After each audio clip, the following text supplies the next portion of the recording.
do they bond well with the consumer? Is that the brand the consumer thinks of all the time and the first time? So there's this hierarchy of brand equity measurement, starting from presence and awareness, going to relevance, performance, advantage, and finally bonding with the consumer, which works very, very well in understanding the value of a brand, that intangible value of the equity that I spoke of. And as a result, you've got a set of numbers which are very well validated by sales. Yes. We've done a lot of validation work where we have looked at our brands which do well in our service, do they do well in the marketplace in terms of sales results and market share gains? And we found huge validation of that, which tells us that these metrics really work well to forecast the future of brands, either in terms of their growth or in sometimes when they don't do so well. And just looking at some of the parameters have to do with consumers, and you need a lot of feedback from consumers. How do you ensure that you get the right data? Well, that's difficult, especially in growing, developing markets and where infrastructure is not as strong, like in Africa and some of the Asian markets. Getting the right data is difficult. But I must say that, we've been all putting in, as a research industry, lots and lots of investment in capturing data. Most of the data collection in Africa, for example, today is still through what we call face-to-face interviews, where we go and meet consumers. But we are moving into other technologies like mobile, CAPI, over the internet, over the laptops, Palm Pilots and stuff like that. So using technology is helping us get more accurate data. And secondly, which is not new to market research, but we've got very robust sampling plans where we go all over the country, talk to consumers from every strata of society. So consumers who are doing well in life, consumers who are, kind of in the middle of the society, consumers who are lower income groups. We talk to consumers across geographies. So if I do a study in Kenya, I'll possibly go to 7 or 8 cities in Kenya and measure consumer response from all of those cities across, religion, demographics, age, income, gender, and hence we've got pretty robust data usually. How can this company listed in your survey, whatever number they come through, how can they leverage from that? Well, I think it's a great marketing tool for these companies. Every company is there fighting, a battle with its competition, right? And in that battle, they're trying to win consumers. They're trying to win their own supply chain. They're trying to win, arrangements with other partners in related industries. So if there are two companies, one goes out to its, to a partner and says that I am in the Brand Z Top 100 and the other isn't, that's going to be a big point of leverage, because Brand Z is now one of the most globally accepted brand valuation studies, and it comes from the WPP group, as you know, which is one of the largest, if not the largest, marketing services group in the world today. So getting a ranking from there, really stands very well for these companies. And you see in our press release how we've got, these comments and renditions from clients like MTN, how they feel about their inclusion in the Brand Z Top 100. Now we're just about to take a break to take in a few stories that have come through, but you've mentioned highlighted there's some highlighted areas in some of the in the survey that you just carried out, and I'd like us to talk about that. You mentioned technology prevailing, the rise of Africa, future being in mobile, and women in all in these companies, and I'd like us to talk about that a bit. But before that, we'll have to take a few stories that have just made headlines in today's business news today. And Jamii Telecoms has upgraded its entire fiber network at a cost of well over 260 million Kenyan shillings.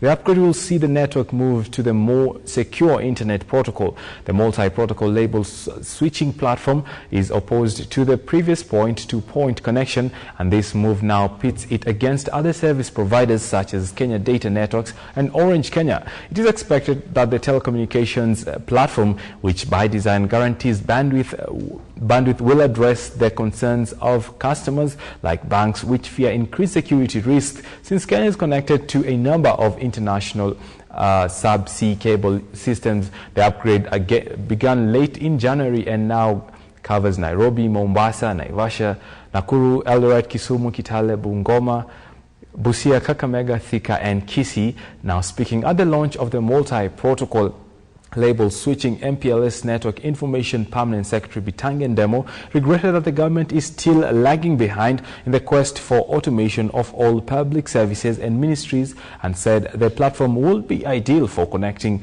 learning institutions, health facilities, administrative offices in the devolved government and other key government operations. Meanwhile, the communications regulator CCK has challenged broadcasters to innovate ways of using improved internet platform to transmit program without necessarily rushing to mass frequencies. And more details, of course, will be coming. That and exciting discussion about brand coming up, all that and much more coming up on the other side of the break.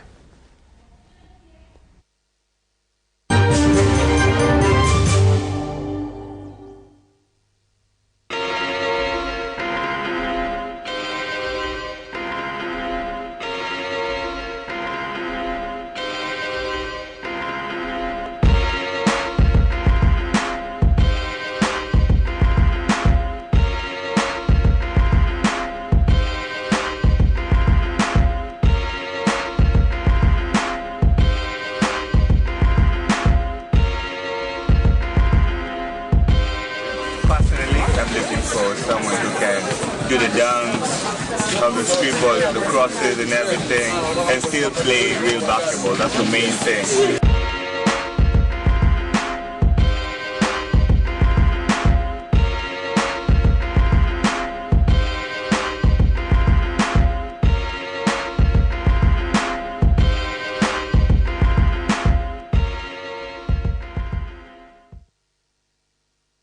At last, an investment group account for people with big ideas. For investment groups with big ideas, now there is the Fusion Group account from Consolidated Bank. Open your account today and enjoy no monthly charges, attractive interest rates and savings, loans up to 3 times the group savings at attractive interest rates, free internet banking, and membership to the bank's business club. Terms and conditions apply. Consolidated Bank, growing with you.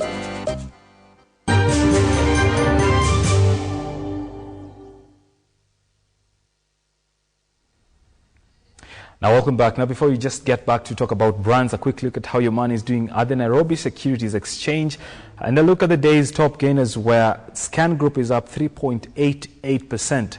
And you can buy that at 53 shillings and 50 cents. Unga Group up 3.75 to sell at 12 shillings and 45 cents. Uchumi Supermarkets is up 2.78 to sell at 18 shillings and 50 cents. While Sasini Limited is up 2.55%, selling at 12 shillings and 5 cents. National Bank of Kenya is up 2.47%, selling at 20 shillings and 75 cents.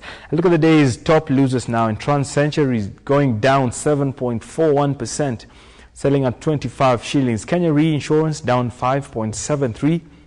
selling at 12 shillings and 35 cents.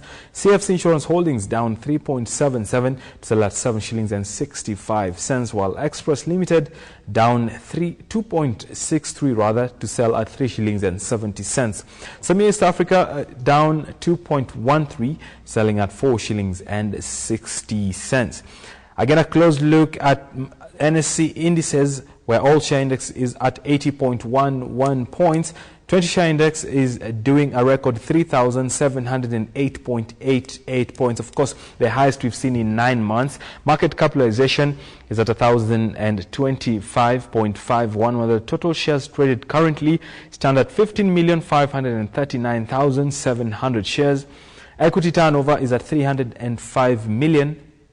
And 305,080,247, while the total deals traded currently stand at 1,409 deals so far. A quick look at the day's FTSE 15 index. We are down 1.05 at a value of 105.46, while the FTSE 25 index is down 0.94, valued at 108.02. I will be giving you market data as they stream in. But back to our afternoon chat with Prasun about brands.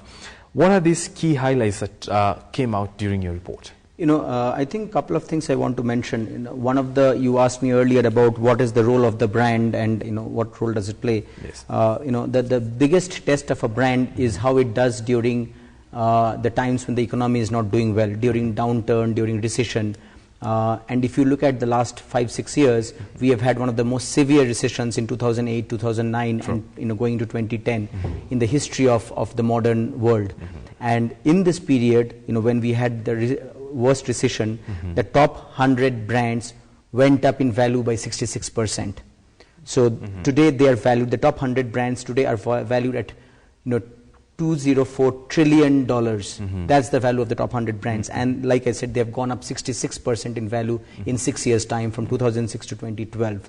So that tells you about the resiliency of the brand. I guess the biggest contribution the brand brings to a company and its operations is the resiliency of the brand when times are difficult. You look at a Coke and you look at a local company, and you look at a situation where the market is soft in the soft drinks category.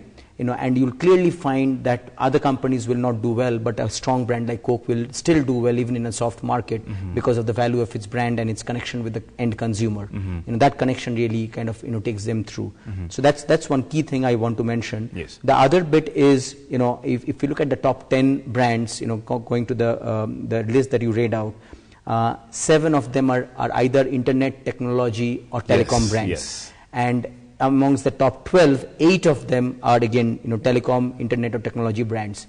So this is not new news, I would say. I mean, we've seen the rise of technology and telecom around the world in the last 10-15 years, but I think I would like to draw an attention to the fact that this is really rising today in Africa. Look at the mobile growth in Africa. I mean, Africa today has overall, across urban and rural, maybe 50% penetration of mobile. Yes. You can see how internet is going up, smartphones are going up. So, the fact that 8 out of 12 top brands are telecom, technology or mobile brands, and many of them are actually strong in Africa, is a big story. Vodafone is one of them, for example.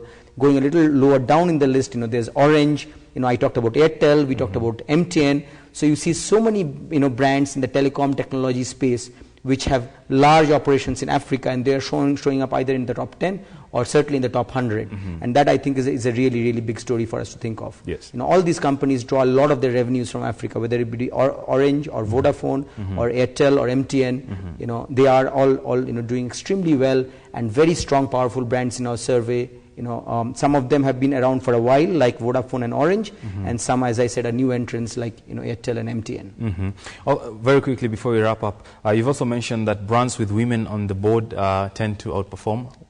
Yes. I think if you go back several years, you possibly had a more skewed board gendership split, where you had more males in the board. But obviously, as we know from various studies, both males and females bring different strengths to top management, and the fact that we've got much more balanced brands today, where in the top management in the board there are more women, is helping those brands a lot in understanding, I think, the operations of companies, but also end consumers, because ultimately brands succeed if they do well with the end consumers. And I'm sure, women play a good role in helping, the brands run in the right way and understanding their consumers and positioning from there. Very last word. What can small companies emerging in the Kenyan market learn from this kind of survey? I think what small companies can learn in the Kenyan market is the fact that there is immense value to building brands. Yes. Often you'll find small companies not realizing the value behind brand building, and hence they don't invest in building brands or in communication and media. And this clearly shows the value of building a brand, especially when markets are either in high growth period or in recession period. And that's where you see a Facebook on one side, and on the other side some of the traditional players who are doing well, like IBM, because of the strength of their brands. And we've seen, we recently did a study in Kenya, I'll close with that, where we looked at financial industry and telecom in Kenya just a year back. Yes. And we found Safaricom to be a very, very strong brand in that survey, in the local Kenyan market. And that again goes to the brand building that Safaricom has done. And I think it should be a glowing pride for Kenyans and for other small companies to learn what Kenyan brands can do, and hence how they can excel in the marketplace by becoming stronger equity and valued brands. Well put. Well, there you have it. Prasun, Basu talking about brands and the power of brands. And of course, you can catch the full report out there. It should be on your TV and your local dailies. Stay tuned for KTN. We will bring you the full list of who are the leading top brands in the country. But just before we wrap up, a quick look at how your money is doing at the Nairobi Securities Exchange. On the day that Scan Group was up 3.88 to trade at 53 shillings. Unga Group up 3.75, trading at 12 shillings. Uchumi Supermarkets up 2.78. Sasini Group up 2.55. National Bank up 2.47, while the day's top losers were Trans-Century down 7.41. Kenya Re down 5.73, CFC Insurance Holdings down 3.77, Express Limited down 2.63, and Samir East Africa down 2.13. And of course, the biggest news so far is the NSE 20 share index crossing the 3,700 mark. We'll be keeping a close eye on that to see what the market leads us in our subsequent bulletins. Well, this has been your home of business, KTN Financial Markets Live. Do join us for KTN Business Today later on in the evening to have a look at your business news making headlines in the world today. My name is Bonney. Tunya. Do have a lovely afternoon.